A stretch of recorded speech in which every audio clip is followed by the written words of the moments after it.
Breaking news చూస్తున్నాం. Middle east లో మళ్ళీ పరిణామాలు వేగంగా మారుతున్నాయి.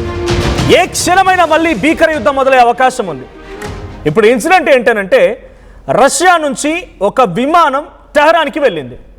టెహరాన్ అంటే ఇరాన్కి వెళ్ళింది. ఈ విమానం డూమ్స్ డే ప్లేన్ అని చెప్తూ ఉంటారు, అంటే యుగాంతం విమానం అని చెప్తుంటారు. ఏంటి ఈ పదాన్ని ఇలా ఉపయోగించడం గల కారణం అని అంటే, ఇది గగనతలం పైనే ఎంతటి పెద్ద ఎత్తున జరిగేటువంటి యుద్ధమైనా సరే ఆపడానికి సిద్ధంగా ఉంటుంది. అంటే గాల్లోనే ఆ యుద్ధాన్ని ఆపడానికి సామర్థ్యం గల ఒక విమానం ఇది. సో ప్రస్తుతానికి టెహరాన్లోని కొమేనీ ఎయిర్పోర్ట్లో ఈ విమానం ల్యాండ్ అయింది. TU-T14PU విమానం ఇది. సో హార్మూజ్లో ఇరాన్ సైనిక స్థావరాలు, ఎయిర్ డిఫెన్స్ సిస్టమ్స్ పైన అమెరికా దాడులు చేస్తున్న వేళ రష్యా విమానం పంపడం పైన ఇప్పుడు పెద్ద ఎత్తున చర్చ జరుగుతోంది. అయితే యుద్ధ సంక్షోభాలు, అణు విపత్తుల సమయంలో గగనతలం నుంచే మిలిటరీ కార్యకలాపాలు నియంత్రించేటువంటి కెపాసిటీ ఉన్నటువంటి విమానం ఇది. సో ఇప్పుడు ఈ విమానం టెహరాన్కి ఎందుకు వెళ్ళింది అనేదే ప్రధాన చర్చ. ఇప్పుడు యుద్ధం జరుగుతోంది. హార్మూజ్లో ఉన్నటువంటి నౌకల్ని ఇరాన్ పేల్చేసే ప్రయత్నం చేస్తోంది. ఆ సమయంలో UAE కూడా కొన్ని నౌకల్ని పంపిస్తుంటే వాటిని పేల్చేసింది. ఓవైపు సౌదీ సనా ఇంటర్నేషనల్ ఎయిర్పోర్ట్ యెమెన్లో దాడి చేసింది. ఇప్పుడు యెమెన్స్ కూడా తిరిగి అటు సౌదీలో ఉన్నటువంటి అబా ఇంటర్నేషనల్ ఎయిర్పోర్ట్ పైన దాడి చేశారు. ఇవన్నీ జరుగుతూ ఉన్నాయి. అంటే there is no more peace. శాంతి అనేది లేదిక. శాంతి ఒప్పందం అనేది బ్రేక్ అయిపోయింది. ట్రంప్ ఏమంటాడు, స్ట్రైట్ ఆఫ్ హార్మూజ్ పూర్తిగా తొలగిపోయింది, అది ఫ్రీ అయిపోయింది, ఎటువంటి నౌకలను వెళ్ళొచ్చని ట్రంప్ చెప్తాడు. కానీ ఇరాన్ మాత్రం అటాక్ చేస్తూ ఉంది. ఇరాన్ అటాక్ చేసిన వేటిపైన, UAE నౌకలపైన, ఇంకా చాలా కీలకమైన నౌకలపైన అటాక్ చేస్తోంది. ఈరోజు జరిగినటువంటి దాడిలో ఒక భారతీయ యువకుడు చనిపోయాడు. 6గురికి చాలా తీవ్రంగా కూడా గాయాలయ్యాయి. వాళ్ళందరూ కూడా భారతీయ సిటిజన్షిప్ ఉన్నవాళ్ళు. సో ఇప్పుడు ఈ పరిణామాల మధ్యలో నుంచి రష్యా తమ దేశం నుంచి ఒక విమానాన్ని ఇరాన్కి పంపడమే ఇప్పుడు చర్చ జరుగుతోంది. అత్యంత అడ్వాన్స్డ్ టెక్నాలజీ కలిగినటువంటి విమానం ఇది. శత్రువుల దాడుల ముప్పుని సురక్షితంగా పనిచేసేటువంటి సామర్థ్యం ఉన్న విమానం ఇది. ఇది అమెరికాకి పరోక్షంగా వార్నింగ్ ఇవ్వడమే అంటున్నారు అంతర్జాతీయ అనలిస్టులు. ఇరాన్కి మిలిటరీ టెక్నికల్ సహకారం, ఇంటెలిజెన్స్ షేరింగ్, ఈ యుద్ధంలో రష్యా జోక్యం పైన మొదలైనటువంటి ఆందోళన మరింతగా రేకెత్తిందని చెప్పాలి.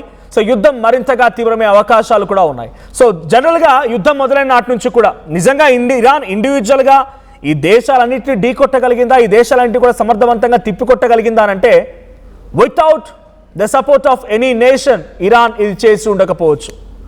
ఏ దేశం యొక్క సపోర్ట్ లేకుండా ఇరాన్ సొంతగా ఇది చేయడంలో అంతటి సామర్థ్యం కలిగిందా అంటే ఇట్స్ మేబీ నో. ఎందుకంటే అది అంతటి స్థాయిలో అమెరికాని ఢీకొట్టడం అంటే, ఇజ్రాయెల్ ఢీకొట్టడం అంటే చిన్న పనా?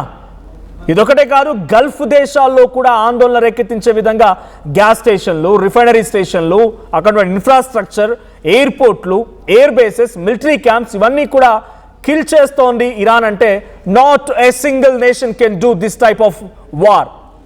కేవలం ఒక దేశం ఇన్ని రకాలుగా యుద్ధాన్ని చేయడానికి అవకాశం ఉండకపోవచ్చు. సో అందుకే ఇప్పుడు ఇరాన్ రష్యా సహకారం తీసుకుందనేటువంటి అమెరికా అనుమానాలు కూడా కొంచెం కొంచెంగా అప్పుడప్పుడు బయటపడుతూ వచ్చాయి.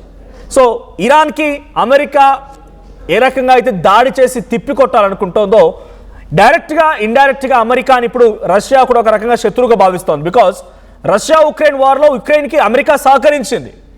అమెరికా యుక్రెయిన్కి సహకరించి రష్యాపై అటాక్కి చాలా అద్భుతమైనటువంటి ఫైనాన్షియల్ అండ్ వెపన్ సపోర్ట్ కూడా ఇచ్చింది. It's an open secret. డైరెక్ట్గా బహిరంగంగానే రష్యా అధ్యక్షుడు పుతిన్ని డొనాల్డ్ ట్రంప్ పిచ్చివాడు అంటూ కూడా మాట్లాడుకొచ్చారు. He is just a crazy man అంటూ కూడా సంబోధించారు. అంటే అంత ఓపెన్ స్టేట్మెంట్ తర్వాత రష్యా అవకాశం దొరికినప్పుడు ఇరాన్ని సపోర్ట్ చేసి అమెరికాని ఢీకొట్టదనడానికి గ్యారంటీ ఏంటి?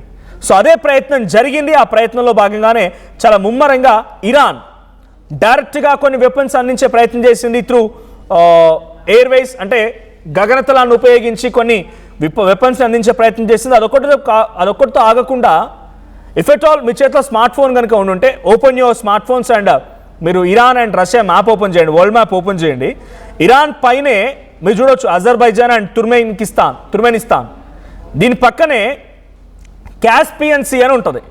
సో ఈ కాస్పియన్ సీ ద్వారా కూడా ఇరాన్ కొంత ఆయుధ సామాగ్రిని అందిపుచ్చుకోగలిగింది రష్యా నుంచి వచ్చినటువంటి. అంటే ఈ చిన్న, ఇది పూర్తిగా సీ అని చెప్పలేం, అదొక సముద్ర మార్గం అని చెప్పలేం, అదంతా ఒక చిన్న కుంట.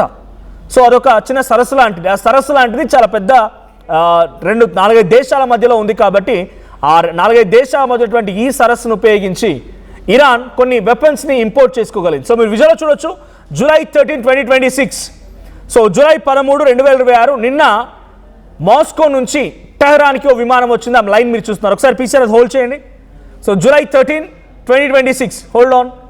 సో వన్స్ అగైన్ పైన టాప్ చూపించండి, దాంట్లో సో ఆ పోస్ట్లో టాప్ చూపించండి, అక్కడ విమానం పేరు ఉంటుంది. సో ఆ విమానం పేరు ఏమని ఉంది చూడండి, ద టుప్లెప్. సో TU-2174 ఇది ఆ విమానం. ఆ విమానం ఎక్కడి నుంచి వచ్చింది? మాస్కో నుంచి టెహరాన్కి. సో అక్కడ ఎగ్జాక్ట్గా అక్కడ ఫ్లైట్ సింబల్ ఎల్లో కలర్ చూడండి, అది క్యాస్పియన్ సీ. డైరెక్ట్గా సముద్ర మార్గం వెంట రష్యాకి ఇరాన్కి మధ్య రాకపోకలు సాగించడం కోసం ఉపయోగించింది ఇదే క్యాస్పియన్ సీ.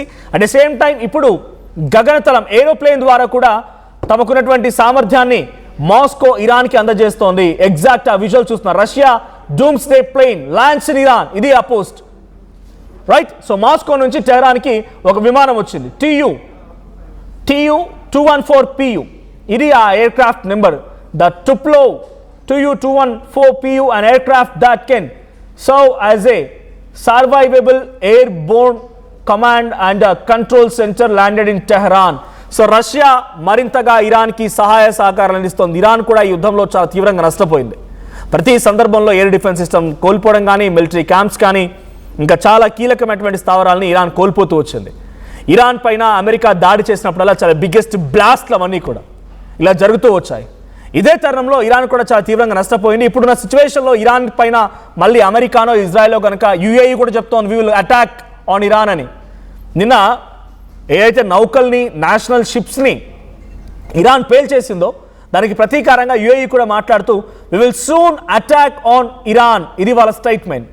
సో నిజంగానే యుఏఈ, సౌదీ, అమెరికా, ఇజ్రాయెల్ ఈ దేశాలు కూడా ఇప్పటివరకు కేవలం సెల్ఫ్ డిఫెన్స్ అంటే మాపై అటాక్ జరుగుతుంటే తిప్పి కొడతామన్న రకంగా మాత్రమే ఉండిపోయాయి. డైరెక్ట్గా వాళ్ళ ఆర్మీని రంగంలోకి దించలేదు.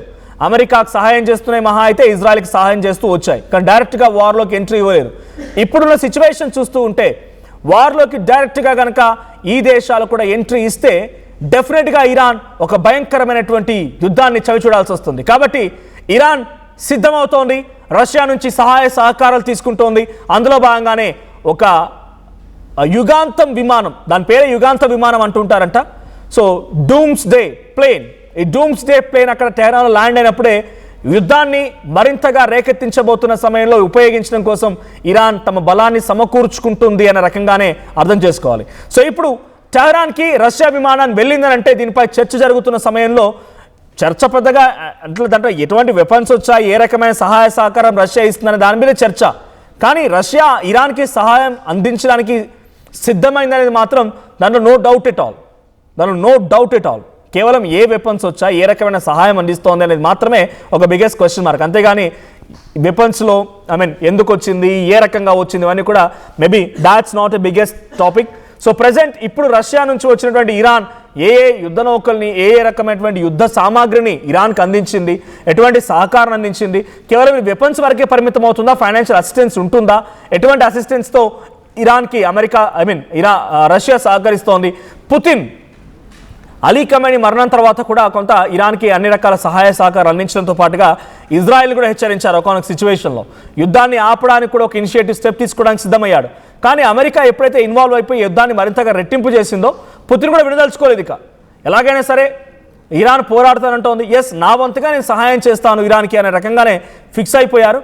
చైనా సహాయం అంతోంది, రష్యా సహాయం అంతోంది. సో ఈ రకమైనటువంటి సహాయ సహకారం తీసుకొని ఇరాన్ అటు ఇజ్రాయెల్ కానీ అమెరికాని తిప్పుకొట్టడంతో పాటు గల్ఫ్ కంట్రీస్ని అతలాకుతలం చేస్తోంది.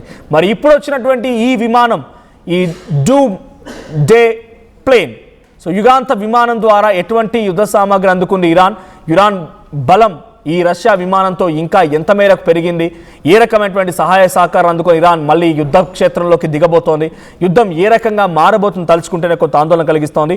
ఏదేం జరిగినా మళ్ళీ ఈరోజు కొన్ని షిప్స్ పేలాయలేరో, మళ్ళీ క్రూడ్ ఆయిల్ ధరలు అమాంతంగా పెరిగిపోయాయి, మళ్ళీ ఎప్పటిలాగే సమస్య ముద్రబోతోంది. ఈ యుద్ధానికి ఇప్పుడు శాశ్వత పరిష్కారమేమో కానీ రోజు రోజుకి తీవ్రతరం మాత్రం అవుతూనే ఉంది. సో ఇరాన్ ఇప్పుడు ఎటువంటి స్కెచ్తో ముందుకు వెళ్తుంది, ఏ రకంగా గల్ఫ్ కంట్రీస్ని కానీ, యెమెన్పై అటాక్ చేసిన సౌదీని కానీ, యుఏఈ దేశాన్ని కానీ, బహ్రెయిన్, బనామా, ఖతార్, కువైట్ ఈ ప్రాంతాలపై అటాక్ చేయబోతోంది. అమెరికా వార్షిప్స్ మళ్ళీ ఎక్కడి వరకు బయలుదేరబోతున్నాయి, ఎప్పుడు బయలుదేరబోతున్నా చూడాల్సిన అవసరం అయితే ఉంది. But as of now Iran మాత్రం రష్యా సహాయంతో మరింతగా బలాన్ని చేకూర్చుకుంటోంది.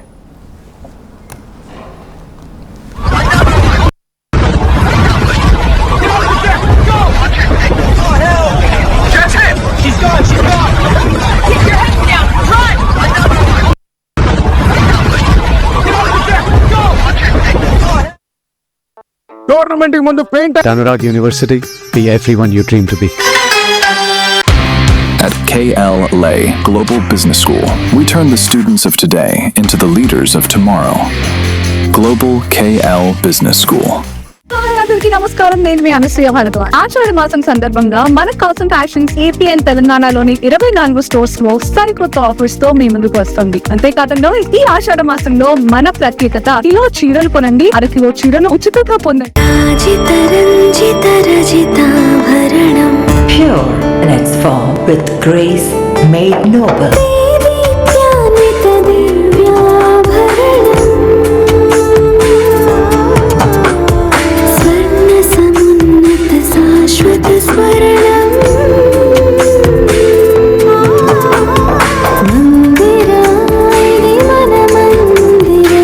Mandira Premium Silver Jewelry by Manipali. తెలంగాణలో అతిపెద్ద family shopping mall Mangalya shopping mall ఇప్పుడు దిల్సుఖ్ నగర్ మెయిన్ రోడ్ లో అందాల తార మీనాక్షి చౌదరి చేతుల మీదుగా జూలై 17న గ్రాండ్ ఓపెనింగ్. అదిరిపోయే ఇనాగ్రల్ ఆఫర్స్ అస్సలు మిస్ అవ్వకండి. Mangalya shopping mall, Telangana, Andhra Pradesh, Karnataka.